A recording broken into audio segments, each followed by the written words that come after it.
Hello everyone, চলে এলাম আপনাদের মাঝে আরও একটি নতুন কমান্ড নিয়ে, যে কমান্ডের মাধ্যমে আমরা এরকম লাইনের অবশিষ্ট অংশগুলো একত্রে মাল্টিপল লাইনের অবশিষ্ট অংশগুলো ট্রিম করতে পারি। আমরা যেটা সচরাচর জানি সেটা হচ্ছে ট্রিম, TR এন্টার দিয়ে এভাবে ট্রিম করা, যা অনেক পুরনো এবং খুবই বেসিক এক ট্রিম কমান্ড।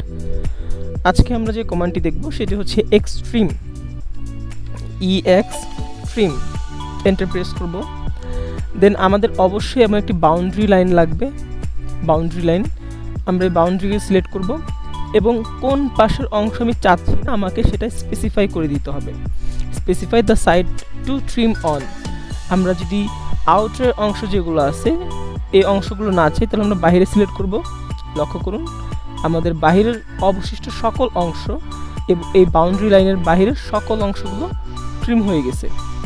ওকে, এখন যদি চাই আমরা ভিতরের অংশগুলো ট্রিম করতে, same command extrim enter, select boundary. এখন আমরা ভিতরে ক্লিক করব। লক্ষ্য করুন আমাদের ভিতরের সকল অংশ ট্রিম হয়ে গেছে।